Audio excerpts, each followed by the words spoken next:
$13 billion এক যুদ্ধ দানব যেটা একাই একটা দেশ ধ্বংস করতে পারে, কিন্তু সেই দানবই ইরান থেকে সরে গেল কেন?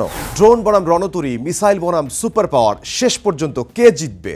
যুদ্ধ প্রযুক্তির আজকের পর্বে আমরা জানবো পৃথিবীর সবচেয়ে বড় যুদ্ধ জাহাজ USS জেরাল্ড আর ফোর্ড এর আদ্যপান্ত। USS জেরাল্ড আর ফোর্ড হলো আমেরিকার সবচেয়ে আধুনিক নিউক্লিয়ার এয়ারক্রাফট ক্যারিয়ার। এটা শুধু একটি জাহাজ নয়, এটা সম্পূর্ণ একটি মোবাইল এয়ারবেজ। এর নির্মাণ শুরু হয় 2005 সালে আর সার্ভিসে আছে 2017 সালে। এই সুপার ক্যারিয়ার তৈরি করেছে হান্টিংটন ইনগালস ইন্ডাস্ট্রিজ আর তাদের Newport news ship building unity এটি নির্মাণ করেছে। এই জাহাজের সাইজ শুনলে অবাক হয়ে যাবেন। দৈর্ঘ্য 337 মিটার, প্রস্থ 78 মিটার, ওজন 1 লক্ষ টনের বেশি, মানে প্রায় 3টা ফুটবল মাঠ একসঙ্গে করলে যে আয়তন হয় এটিরও তেমন আয়তন। এটা শুধু জাহাজ না, সমুদ্রের উপর একটি চলমান শহর। এক একটা ফোর্ড ক্লাস ক্যারিয়ারের দাম প্রায় $13 বিলিয়ন, আর এই পুরো প্রোগ্রামে খরচ হয়েছে $37 বিলিয়নেরও বেশি। এক কথায় ভাসমান বিলিয়ন ডলারের সাম্রাজ্য। এই অংশটাই সবচেয়ে গুরুত্বপূর্ণ। রয়েছে ফ্লাইট ডেক, যেখানে একসঙ্গে একাধিক যুদ্ধবিমান ওঠানামা করে। রয়েছে EMALS বা ইলেকট্রোম্যাগনেটিক সিস্টেম, যার মাধ্যমে দ্রুত ও স্মুথভাবে বিমান ওঠানামা করতে পারে। নিচে রয়েছে বিশাল হ্যাঙ্গার, যেখানে বিমান রাখা ও মেরামত করা হয়। রয়েছে অ্যাডভান্সড রাডার ও মিসাইল ডিফেন্স সিস্টেম, যা শত্রুর মিসাইল মাঝ আকাশেই ধ্বংস করতে সক্ষম।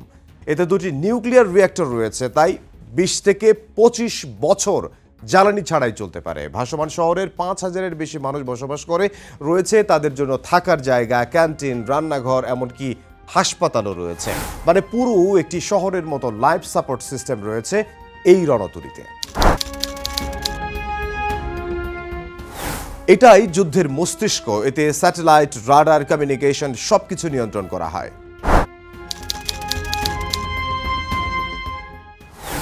এই জাহাজ একা না, এটা আসে পুরো ক্যারিয়ার স্ট্রাইক গ্রুপ নিয়ে, যার মধ্যে থাকে ডেস্ট্রয়ার, সাবমেরিন, মিসাইল ডিফেন্স।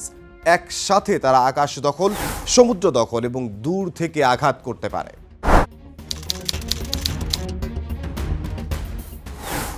সবচেয়ে অবাক করার মতো বিষয়, এই বিশাল রণতরীতে আগুন লাগে লন্ড্রি রুম। 30 ঘন্টার আগুনে প্রায় 200 জন ধোঁয়ায় আক্রান্ত। একজনকে হেলিকপ্টারে করে হাসপাতালে নেওয়া হয়। 100-র বেশি বেড ক্ষতিগ্রস্ত হয়। একটা ছোট ঘটনা, কিন্তু বিশাল প্রভাব।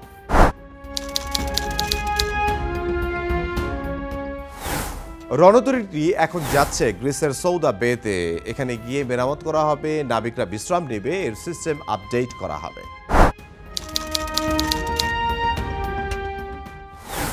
না, জাহাজটি অচল হয়নি, কারণ ইঞ্জিন ঠিক রয়েছে, এটা চলতে পারে, কিন্তু পূর্ণ শক্তি নেই যুদ্ধের জন্য। কারণ 9 মাস টানা সমুদ্রে থেকে নাবিকরা ক্লান্ত, সিস্টেমের উপর বেশ চাপ পড়েছে।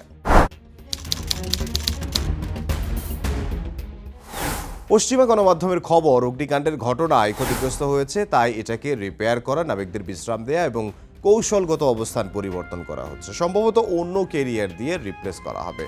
$13 বিলিয়ন জাহাজ একটা আগুনেই থেমে গেল।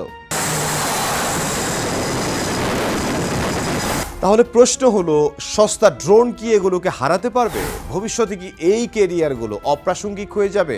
এটা শুধু একটা জাহাজ নয়, এটা একটা ভাসমান সুপার পাওয়ার। কিন্তু যুদ্ধের ভবিষ্যৎ বদলাচ্ছে। ড্রোন বনাম রণতরী, মিসাইল বনাম সুপার পাওয়ার, শেষ পর্যন্ত কে জিতবে? হার জিতের হিসেবটাও কিভাবে হবে সেটাও দেখার বিষয়।